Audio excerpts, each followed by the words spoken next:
Well, let's just get this out of the way. Yes, my name's Lapook.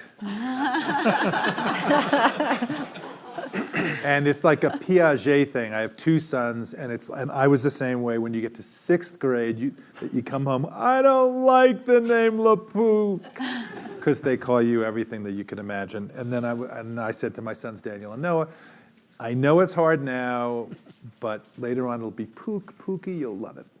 So I thought actually it was the power of Pook. And that's why I was so happy to do this, but it turns out I was tricked into this. I happen to be a gastroenterologist, so I'm a professor of medicine at NYU Langone. I'm the chief medical correspondent for CBS News, so I do all the different venues there, including 60 Minutes and Sunday Morning and the Evening News and CBS This Morning and all radio and all that stuff. And then the reason why I was at Columbia for 37 years, every 37 years, like clockwork, I switch institutions. So 6 years ago, I came over to NYU to do the NYU Langone Empathy Project. And the Empathy Project is to use Hollywood-quality short films to try to teach clinicians in training to be more empathetic, sensitive, and competent, and to empower patients to demand that. So that's who I am. What we're going to do is we're going to go down the line. People tell you who you are, and then I'll come back to me. And as I just said to them, I'm going to throw the basketball up in the air, and then we'll have a chat. And then at 30 minutes, we'll have Q&A. So. All right. I'm Colleen Kraft. I'm an infectious disease physician at Emory University Hospital. I also am a medical microbiologist, so I really like both the bench and translating sort of the clinical work to the clinical laboratory. I first got involved with fecal transplants. It was March of 2012. Cliff McDonald, who works at the CDC, was giving a seminar at our infectious disease seminar.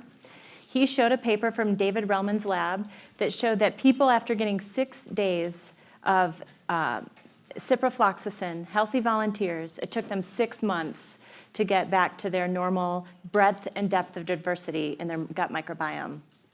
That hit me like a lightning rod. I was not expecting to feel that way during seminar. I give people 6 weeks of antibiotics for endocarditis, for different things. And so that is what started our foray at Emory into the fecal transplant world. Now, there wasn't much to do. There wasn't open biome yet, which you'll hear about next. So I actually, because I'm a clinical microbiologist, I actually mixed our stool bank and recruited all the donors and did all the screening for about 5 years. So I was very hands-on, obviously, in getting our work done. Right now, my focus went from, we performed about 300 fecal transplants at Emory, which is about mid-range to maybe low range in the healthcare systems around the United States. We have moved a little bit away from C. diff only. I hold a few INDs with the FDA to basically give poop enemas to people to eliminate their multi-drug resistant organism carriage. So these are people that get infections, they're renal transplant recipients, they get infections with these hard to treat bacteria, and we're doing a clinical trial giving them a fecal enema to see if we can get rid of that. My overall dream for poop transplant, if we can already start dreaming in this discussion, is that I hope that we have a solution that every person after they get antibiotics, we're gonna replant your gut garden. So your gut garden gets decimated by antibiotics, all these things happen, so I wanna replant after every antibiotic use. So that's my sort of dream. Okay, and Carolyn. Awesome. Yeah, I think I started in the fecal transplant field around the same time, but I'm the executive director of Open Biome. Before that, in 2011, my background is actually in public policy and international development. So I was at USAID when my cousin walked into the hospital in New York for routine surgery and came out with a C. diff infection. And I don't know how familiar everyone is with C. diff, but it's a pretty aggressive intestinal infection, gives you diarrhea upwards of 20 times a day, and it's pretty miserable. And most of the time you can treat it with antibiotics, but Johnny spent 18 months on about 7 rounds of vancomycin, which is a last-line antibiotic, trying to beat C. diff. And every time he went off of the antibiotics, it would come back.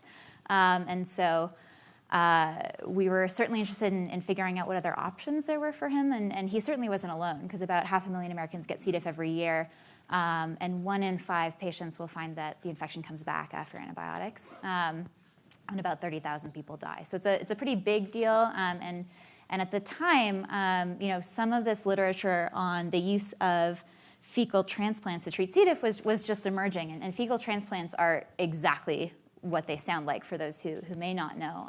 It's a sample of stool that's taken from a healthy donor and infused into the colon of the patient. Usually it's done by colonoscopy, but it can also be done through a tube that runs from your nose into your intestines or actually through pills. And so Johnny found this literature and was like, this seems like a great option for me. And he tried to find a doctor who performed fecal transplants, and there was one guy in New York doing them at the time, a gastroenterologist named Larry Brandt, and Larry's wait list was like 6 months long, and Johnny did not think he was gonna make it.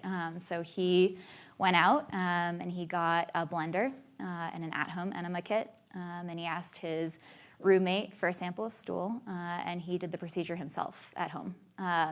And the crazy thing is that it worked. I mean, within a day, he had his life back. But we, those of us who love him, we're looking at this thinking this can't be how we solve this problem.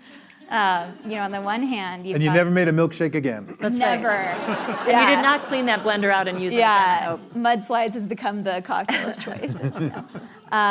So what we did is we started a stool bank so that it would be a lot easier for patients like him to get access to treatment. And to date, we've sent out about 50,000 treatments to a network of about 1,200 hospitals and clinics around the country. And the other half of what we do is support clinical research in this space, because I think, as probably a lot of folks in this room are aware of, there's a lot of burgeoning interest in what else we might be able to use fecal transplantation to intervene in the microbiome to drive good clinical outcomes. Great. All right. So this is really fantastic, and thanks again for having me on this panel. I'm Garabet Yeretsi, and I'm the director of the Crohn's Disease Program at the Hamsley Charitable Trust. Talk a little bit slower. So Garabet is his first name, and that went by fast. Talk just a bit slower. Garabet. Okay, I'll do that. So Hamsley is a private foundation that is based in New York, and we have our offices also in Sioux Falls, South Dakota. It's focused on health and healthcare, and it serves populations regardless of geography, so it's global. We do focus on 2 disease areas in any geography, which are type 1 diabetes and Crohn's disease. Crohn's disease is the focus of my program. This is what I'm passionate about, and it keeps me up at night. I'm an immunologist by training. I've been working in the space of Crohn's disease, ulcerative colitis, and colorectal cancer for the past 10 plus years. And before my time at Hamsley, I was in academia doing basic research, leading sort of research projects, understanding how these microbes and bacteria interact with the host and shape the immune system to protect us from infections mainly, but also to understand how the immune system functions during disease, such as Crohn's disease. So we've been investing for the past 10 years since we started grant making in this space to focus on precision medicine for Crohn's disease, to really deliver and enable to give the right treatment to the right patients at the right time. And it's been really a journey for us to understand what are some of the challenges that Crohn's patients suffer from. And Crohn's, just to give you a quick overview of what it is a GI, so gastrointestinal disease that affects any area of the gut from the mouth to the anus or rectum. And it's specifically, or the most prevalent area where it affects is the small intestine and the colon. So we do have lots of challenges in the space. Some are related to diagnosis because we rely on colonoscopies or endoscopies to reach those areas and eventually identify whether a patient has the disease and has an inflammation. And for the past 50 plus years, this is what we've been using. And we know that it's invasive. It's not available for everyone. If we think about it globally, where the disease is rising dramatically with the environmental changes and the presentation just earlier on the deep dive that Sarah was moderating was extremely important, because it shows that how diversity of microbes is essential for us to sort of shape our immune system and eventually fight diseases like Crohn's. Other areas that we've been focusing on is prevention. We've invested in dietary interventions to shape the microbiome and deal with these environmental changes. Lots of therapeutic focuses where this morning Aviv Regev presented about the human cell atlas. So we're building the gut cell atlas to understand every single cell in the gut and how these cells talk to each other and eventually how they talk to the microbes. And in the same space, our interest in the fecal transplants stems from a lot of the work that has been done by OpenBiome and many others in academia, where we actually want to see whether we can use it to treat Crohn's patients. And again, not every Crohn's patient eventually will respond to a fecal transplantation. However, they will be sort of at least a category of patients or a class of patients that that we've been studying for many, many years now that hopefully will respond. So one other thing that is very, very important is really to manage disease and cope with it, because it's a lifetime disease. Once you have it, there's no cure. We aspire, and this is what my dream is eventually to find a cure one day, or cures for these different individuals. And that's why precisely targeting each patient and helping them to get the best treatment, I think that's what we're hoping for. Thanks. So as a gastroenterologist, let me set the stage for you a little bit. I'm going to assume that there's somebody here who doesn't know anything about this, okay? So the gut microbiome, trillions of bacteria that are in our guts, hundreds of species, maybe more than that, and they're all interacting in ways that we are just now beginning to understand. They're in a balance. It's turning out that the gut microbiome is important for, you name it, immune function, autoimmune disease has been linked to it. Even heart disease has been linked to the way certain things are processed in the gut. Depression, because the gut has been called by Mike Gershon, one of my early professors, the second brain. So we know the gut talks to the brain talks to the gut. You could go on and on and on about the things that are involved with the microbiome. Obesity, it looks like Jeff Gordon at St. Louis did some people consider the godfather of the microbiome, did some fascinating studies where he took the stool from thin mice and he transplanted them into obese mice, and the obese mice in certain settings became thin, given a certain diet, and vice versa. So in that context, we know that the microbiome is very, very powerful. In terms of C. diff, I've done colonoscopies on people who have C. diff colitis. So it's C. difficile is one of the bugs that's in there. It's usually in there in a small amount. When you give antibiotics, you upset the balance. The C. diff grows up. It makes two different types of toxins. And you can cause actually ulceration of the lining of the colon. And people can die. I've had patients lose their entire colons from it. So this is no small thing. You heard about the statistics. So it's a very big deal. All of that is framing the big question, which I want to now throw up the basketball to. So you can't have your cake and eat it too, right? You can't on the one hand, we're saying that the microbiome is unbelievably powerful, and changing it can do really powerful things. On the other hand, we're now as a treatment giving stool that has how many different species of bacteria in it, in what concentration. When you think about the FDA approving a drug, it takes years to get one ingredient so that you can isolate it and you figure out what it's doing. It's one of the reasons why herbs, are considered food, because my gosh, how could you ever even study it? There's so many different things in it. That's what we hear from the FDA. So I want to throw to you, oh yeah, everybody turn off your phones, as I'm hearing the phone. I want to throw to you, is it of concern as you're doing this, especially in the early days, when you're putting stool in a blender, what are some of the potential unintended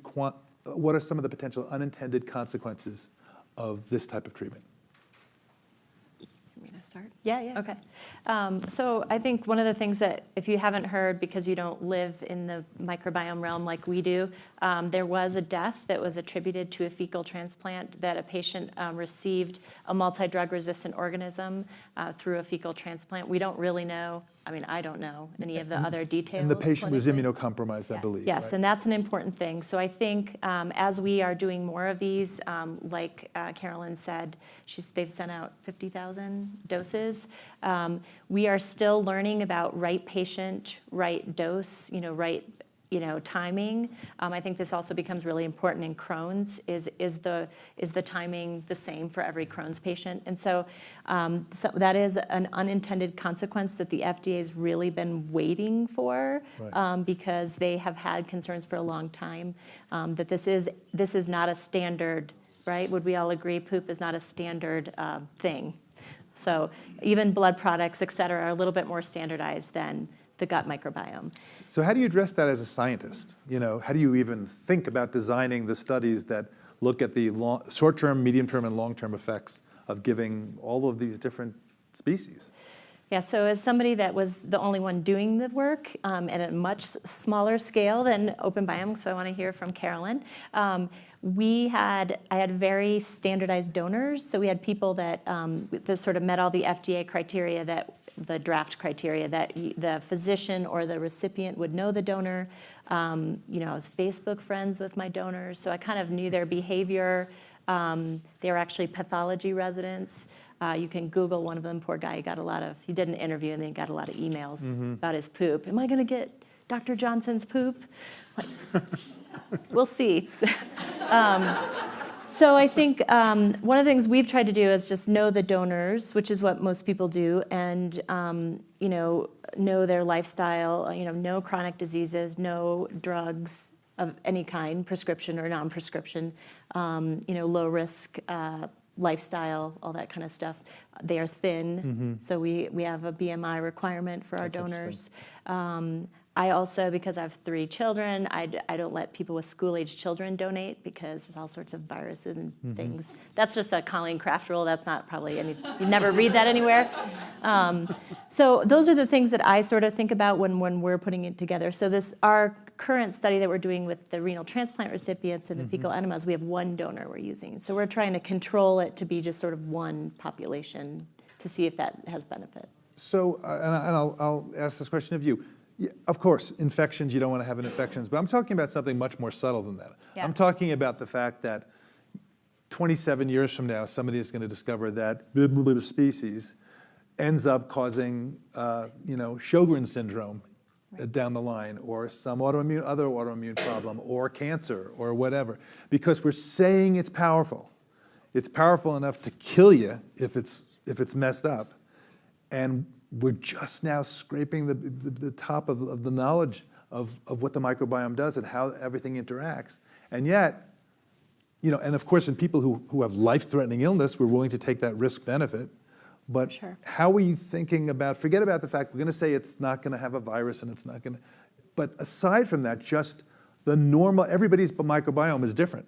It's like a unique snowflake, right? So how do you know what the effective, and are you looking for that in a controlled way prospectively going forward? Right, yeah. And how are you measuring people's down, that you give them a transplant, are you measuring their stool and tracking what happens to their microbiome, whether it engrafts, whether it doesn't engraft? There's research, I'm sure you know from Israel, showing that, that the research that's being done where you take the stool and you look for microbiome, well, that may not be the total best way to do it, because if you then biopsy, they actually did colonoscopies and upper endoscopies and biopsied the small intestine and the colon, and it turned out that what you see that comes out may not reflect what's actually happening, that some people it engrafts, meaning it stays and it grows. Other people it goes straight through. In some people, if you give probiotics at the same time as in certain types of responders, after antibiotics, it actually prolongs the time that it takes for the microbiome to return to normal. So there's a lot of these unknowns, and you're given these trillions of bacteria. So I'm going to go back to that, like what you're actually doing to study that. Yeah. And it's part of what's exciting about being at the beginning of a really kind of emerging field. But I guess there's 2 parts of my answer to your question. The first is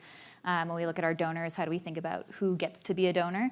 And we actually exclude 97% of people who apply to be stool donors to Open Biome, and part of what we're looking for is known, risk of pathogenic transmission. So anything that could exclude you as a blood donor, you're eliminated for. Also things that we know could be transmitted through stool, you're eliminated for. So we've always screened for the bacteria that caused this death in this patient. We've always screened for it. We know that in that case, the donor who was used wasn't screened for that bacteria, and we don't know who it was. We don't really know kind of like what the circumstances of that study were. But on top of those things, we also exclude people who have any of the diseases that appear to be associated with the microbiome. And we have no idea, we don't know causality yet. We don't know if you can cure it. We don't know if you can cause it. And so out of an abundance of caution, we eliminate those people. But then getting to your question, how do we start answering, causality? Or just even study it, like what parameters? Or even study it, yeah. One of the efforts that I am most excited about is being led by the American Gastro Association, the American Gastroenterological Association, and they are prospectively registering 4,000 patients who are FMT recipients to enroll in a 10-year registry. So they'll follow these patients for 10 years. And most of them are getting fecal transplantation for C. diff because that's mostly how it's being done now. But they're also participants in studies that are looking at it for other disease indications.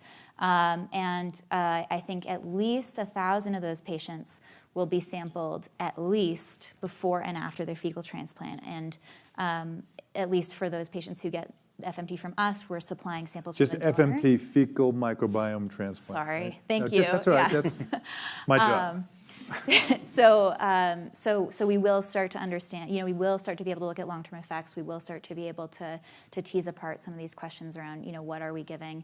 And then across the 40 different studies that we've supported, that's always part of the question that they're asking. Now, they don't have the funds to follow patients for 10 years, but they are looking sort of at least over the period of time in their studies, how can they connect kind of what was going on with the patient before and after FMT to the donor. And that, I think, is just starting to help us answer some of those questions.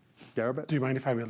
No, yeah, no. And by the way, Yes. pretend I'm not here. The best discussions that I've ever moderated, I don't say a word. So if the three of you pretend you were in a bar and you had a few drinks and you're talking about this and you interrupt each other, but wait a second, what are you talking about? So really, we want, and they can be the fly on the wall right now.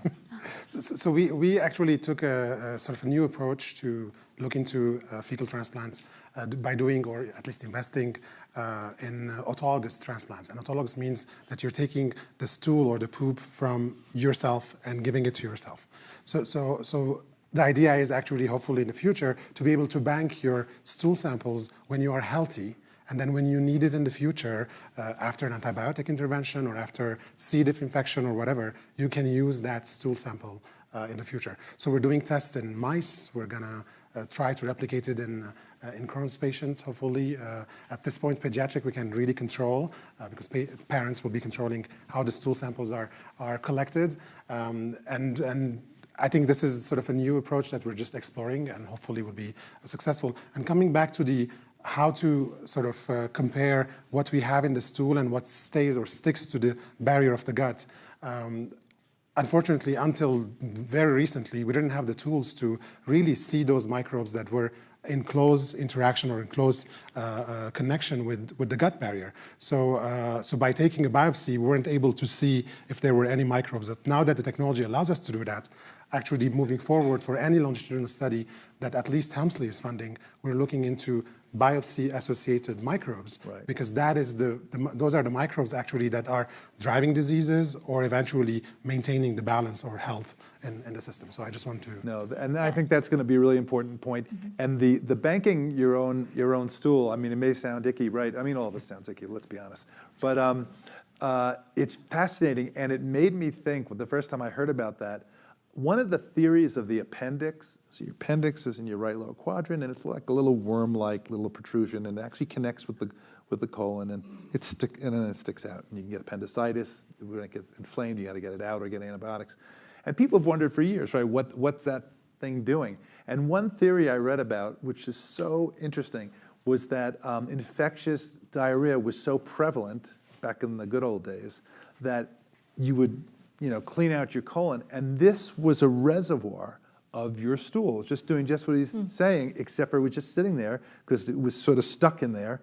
And then once you were well, it came out and repopulated your gut. So you've probably heard about that. I think that is just a fascinating, we're trying to reinvent, just take a look at the amazing human body. And there's more and more studies actually to look at the stool composition and diversity in that area, because you might miss some species that are not staying, but they're really housed there or stay there. So hopefully these studies will help us understand better the microbiome that is staying locally in the gut. All right, so we know that there's pretty much very little doubt right now that fecal transplants are very helpful for people with C. diff colitis who don't respond to antibiotics, and you have to have some failure of oral antibiotics, Flagyl, vancomycin, they don't work, you're still sick, you don't need a blender. Let's move away from that for now and start looking at some of the other applications. And of course, who wouldn't want to take advantage of that thin stool idea, that if you just somehow get, and by the way, the poop pill makes it a little easier. You know, you can put the bacteria that are in stool and encode them with a capsule or a pill and just make it easier so you don't have to have a colonoscopy. With colonoscopy, you actually get a colonoscopy and then you squirt it in, and then it's sort of a big deal to do that. What are some of the applications you're looking at that aren't so obvious? I know it's been looked at colitis. Results so-so, not perfect yet with colitis. There's been some ups and downs. Fecal transplant for C. diff, much more, overwhelmingly successful. But what are some of the other things that we should all know about? What's coming down? What's next season? What are Which spaces to watch? Yeah. Do Yeah. you want to start? I have. Yeah, go for it. So we're, like I explained in my intro, we're doing it for multi-drug resistant organisms. So Right, that's again, great. it's that gut garden that gets disrupted with antibiotics, and then these weeds, is what I call them, grow up in the gut garden. But we're giving weed killer all the time, and we're not replanting that garden. And so I think two areas that we're working on are the fecal enemas to eliminate, because it's a very similar mechanism to C. diff, right? C. diff is the same thing, but instead of C. diff, you're getting extended spectrum beta-lactamase producing E. coli or very drug-resistant bacteria. And so it's going. I think it's going to prove to work in that. We have 2 prospective studies that we're doing. We've enrolled 6 people. There's people that are farther along in it than we are that have more patients. But I think it's going to look. The results are going to look similar because the disruption of it is similar. And that will be a very, very big deal, because as somebody who's done work in hospitals and come across these resistant organisms, we all know that we're running out of antibiotics. There are some bugs we cannot treat right now. This would be just thinking outside of the box, a new way to do it. And wouldn't it be amazing if we did have those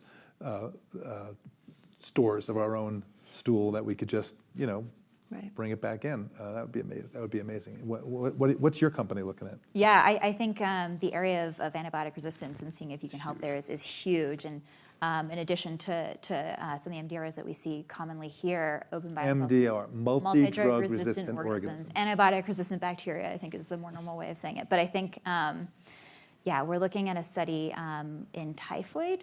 Typhoid is caused by Salmonella typhi, which is only found in human hosts. And so if you want to think about eradicating typhoid, one of the ways you can do it is by getting it out of people who carry Salmonella typhi around. And I'm going to interrupt you just to explain that with Salmonella, one of the problems is we actually don't give antibiotics for it. Usually we just want you to clear it yourself because you can prolong the carrier state. And sometimes, as she's implying, you just keep having the Salmonella, and then you have it chronically, and it's a real problem like typhoid Mary. Right? Exactly. Okay. And I think one of the other studies that I'm really excited about is right out of Jeff Gordon's research that you mentioned at the top. So in addition to studying obesity, one of the other things that Jeff Gordon's lab looked at is the other end of the spectrum, severe acute malnutrition. And there are children with severe acute malnutrition. About a third of kids don't respond to standard of care nutritional therapy and antibiotics, which is usually how you treat severe acute malnutrition.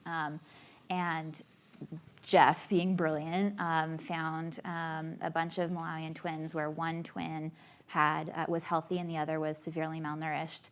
Took samples of stool from those kids, fed them to mice, and the mice developed.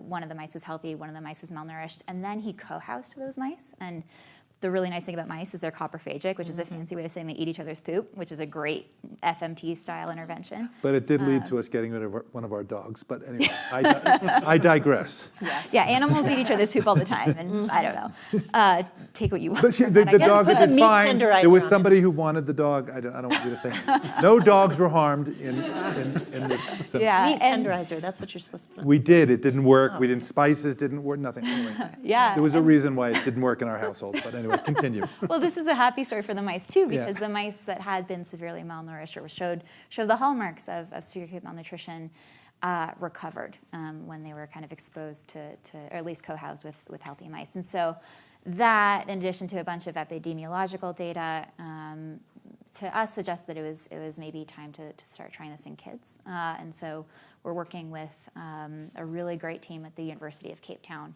to see whether or not fecal transplant can help children who don't respond to standard therapy for malnutrition to start to recover. So that's what I'm excited about. But I think there's such a diversity. I mean, I think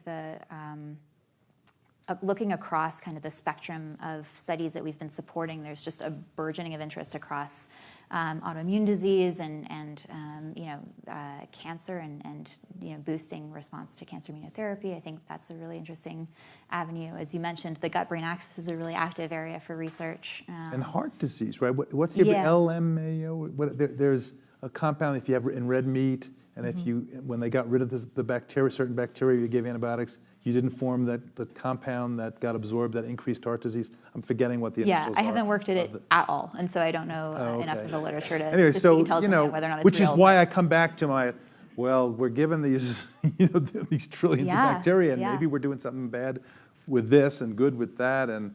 Although I will say that one thing we'll say about that is, like, if we're carpet bombing the microbiome all the time with antibiotics, and we want to talk about the long-term interventions of like some things that we already know we're doing in the microbiome, I think like whether or not some of the stuff that we're working on now has long-term effects is a really important research question, as is kind of looking at what we're already kind of using as part of like the standard medical toolkit to intervene in the microbiome. Yeah, I just hope that people are really doing long-term. I know it costs money, and there's nothing in it for you now, and we know what drives companies, bottom line profit, but.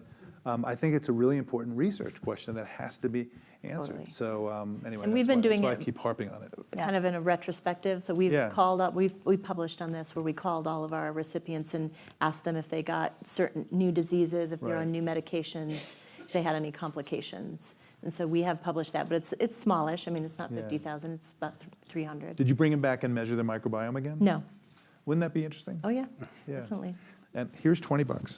I did want to also mention to do that. another thing that we're looking at was urinary tract infections.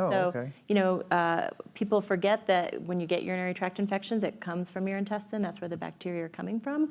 And so I have this sense that there are bacteria that are selected for when you get chronic antibiotics for urinary tract infections that are more tropic or want to go into your bladder. And so we published a couple case reports on individuals that got fecal transplant because, of course, they were on chronic antibiotics for urinary tract infections. Inevitably, they're going to get C. diff.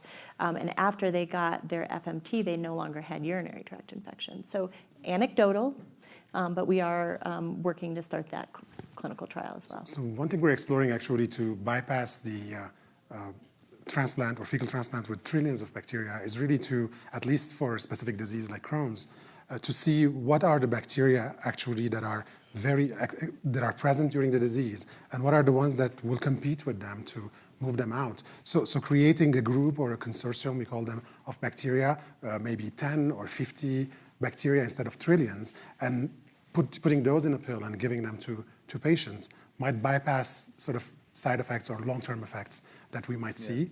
At least we know that those few bacteria are beneficial for the host. So maybe those are things to explore in the future for any disease. I want to go to questions before. I just want to sort of sum up. So I graduated medical school in 1980, 76 to 80.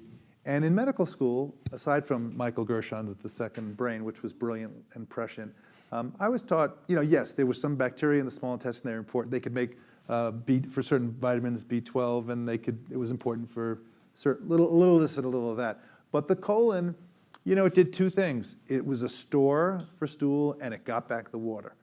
And when you think about where we have come from that, I mean, it is really unbelievable, and we are a tick in the evolutionary clock right now. I mean, 1980 to now, microsecond in evolution.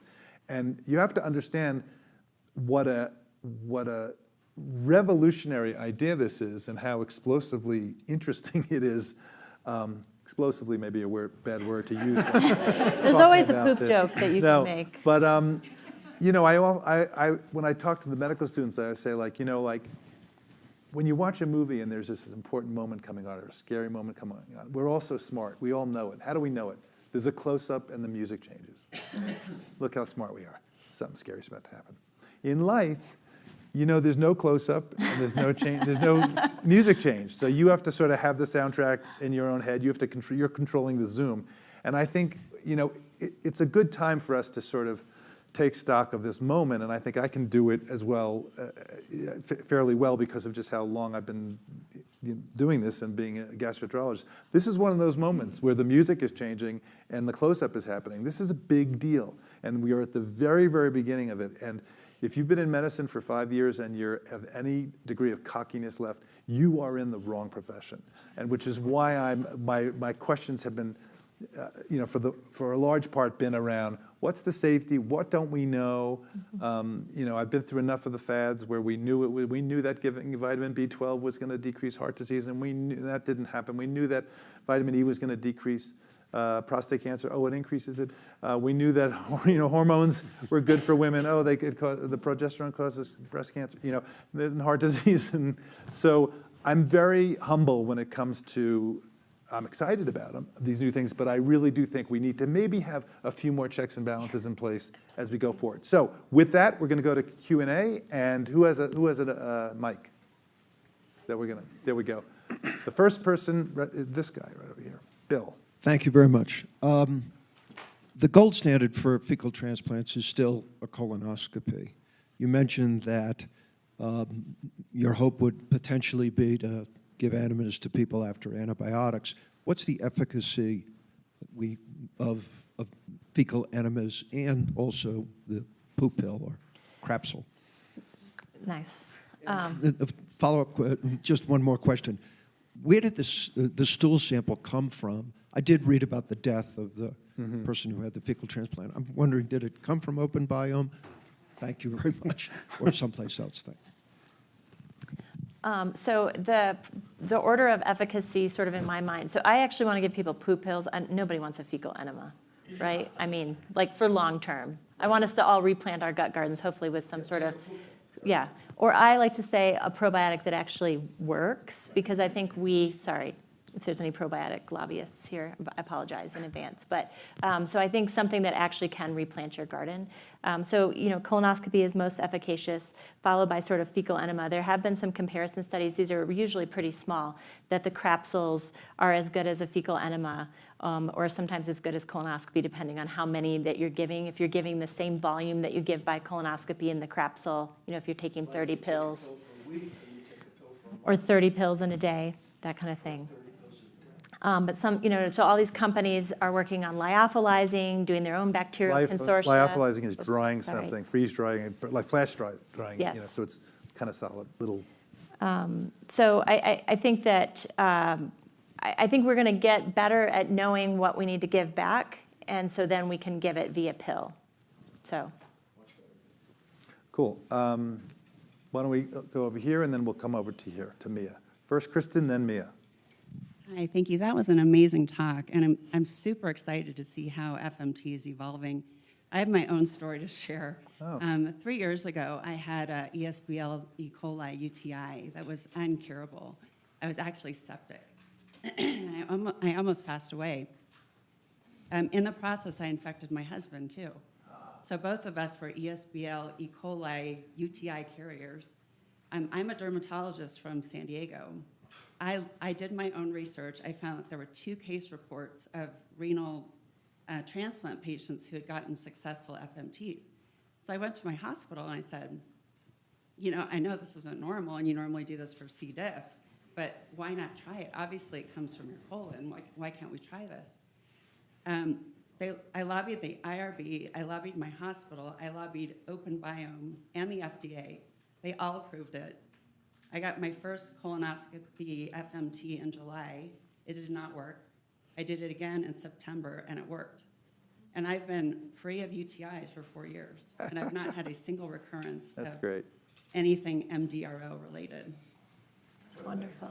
My husband's totally clear, too. And interestingly, we got our FMTs on the same days, just to make sure we weren't passing it back and forth. So who drove you home? It. My only, and this is what, I'm so excited to hear that you're looking into UTIs, because it's such an obvious application. Yeah. And it shouldn't be that hard for a patient to get an FMT for something that's so safe.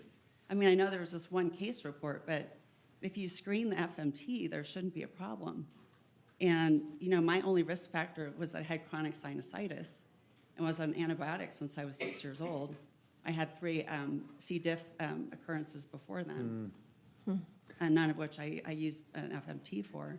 But when you have a UTI that's not responsive to IV antibiotics for 2 years. I had a PICC line, full-time practice, 3 boys at home, trying to survive, and I wasn't. And it was solved with a simple FMT. It's like, it's so obvious. You know, I just wish more people would do it. There you go. Okay, good story. Mia, wait. I promised Mia, and then we'll go back. Then we'll go back to. I'm actually interested in hearing what you all are most excited about. So, some of the like dreamy stuff. I mean, you talked about replanting our garden, but I want to hear like the stuff that like is on the horizon that you're really excited about from all three of you. I'll let you start, Graham. Yeah, I mean, I think, oh gosh, there's, because we're at the beginning of all this amazing research, it's really exciting to start to wonder about kind of like what are the underlying mechanisms, what are the underlying functions of the bacteria that seem to be associated with like really important and fundamental aspects of our health. And so part of me is just interested in like doing everything I can to make it possible for all the brilliant minds in the world who want to work on this to be doing it as fast as they can so that we start to really understand it better. But I think to piggyback off of Colleen's concept, I think one of the things that I'd really like to understand is, is the microbiome as important as we think for the development and early childhood development and for the prevention of kind of long-term diseases that we have come to think of as associated with diseases of modernity.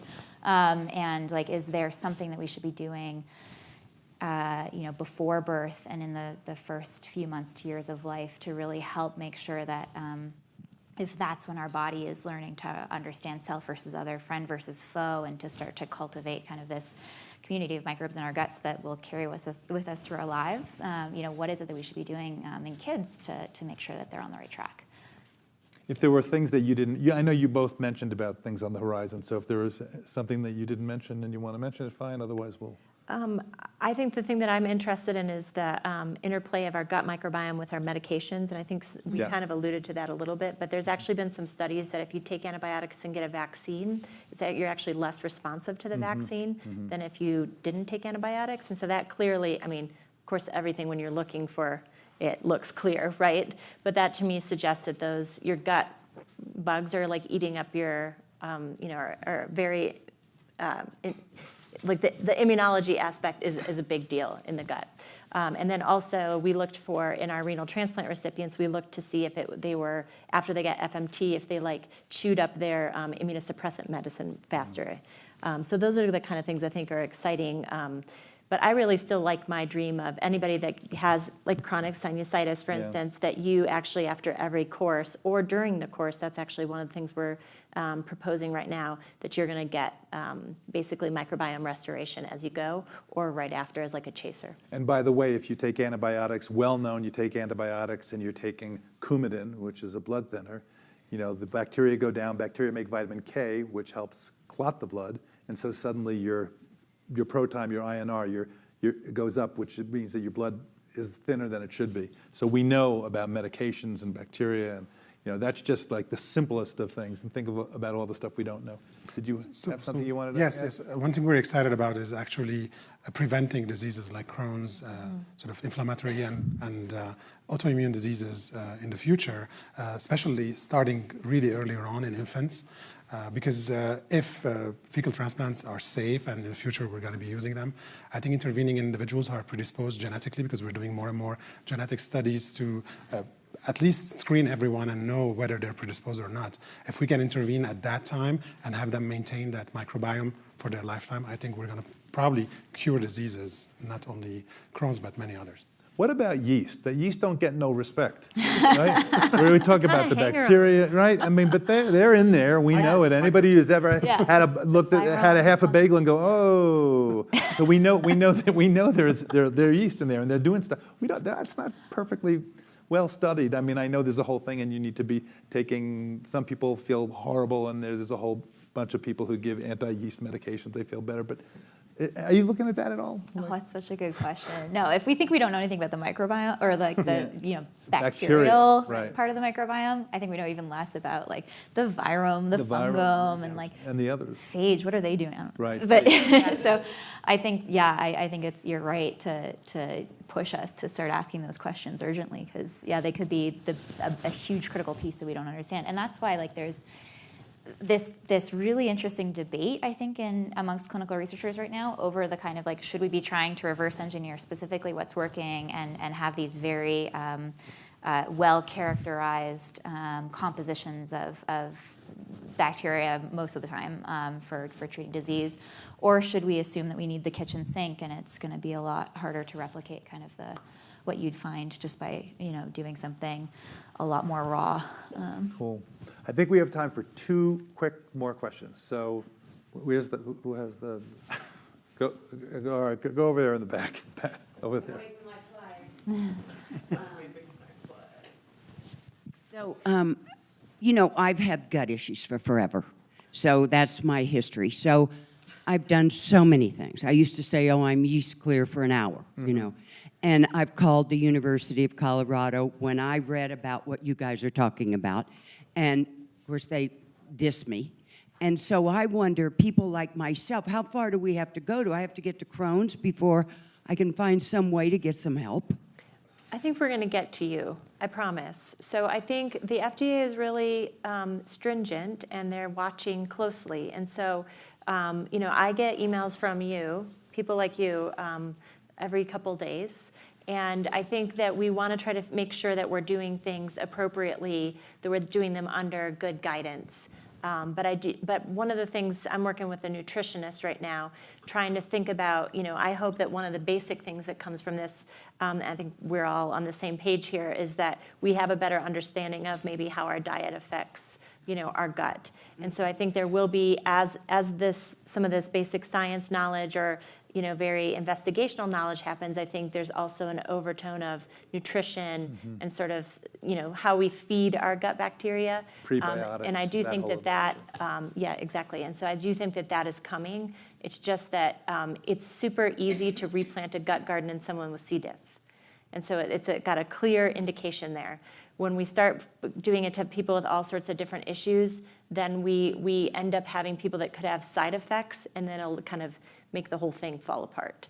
And so I think we're just trying to be careful so we know we're doing the right thing in people and for people. And what could side effects look like?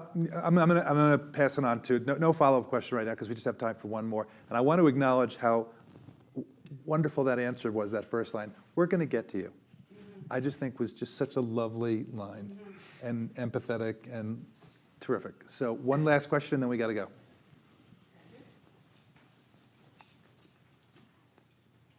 I have a little bit of an off-the-wall question, but I'm wondering if anybody has explored Ayurvedic medicine, because they are totally, and have been for thousands of years, involved in the gut, in poop. They talk about drinking their own urine, eating their own poop, really focusing on the whole microbiome. Does Western medicine give any thought to this long, long history of focusing on that?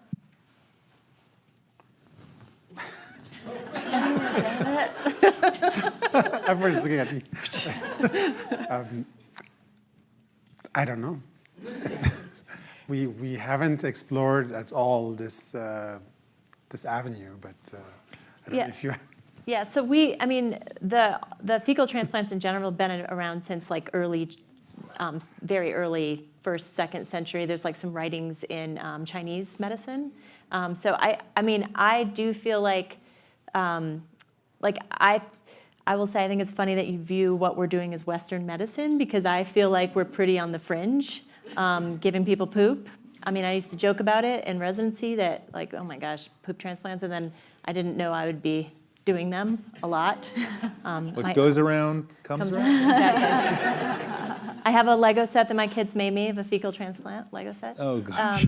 So I think that we are definitely, have I specifically looked at Ayurvedic medicine? No, but we're definitely sort of in that realm, that basically is looking at holistic medicine, so. And we'll end up with just saying, so I think we're very well served to have integrative medicine, that kind of philosophy, looking everywhere, Chinese medicine, Ayurvedic medicine, you name it, and try to incorporate those. And I think anybody doing any kind of new thing should be always looking at history and saying, what's there, what can I learn from it, and how can I move it forward? I really want to thank the three of you for a terrific discussion, and thank you, everybody.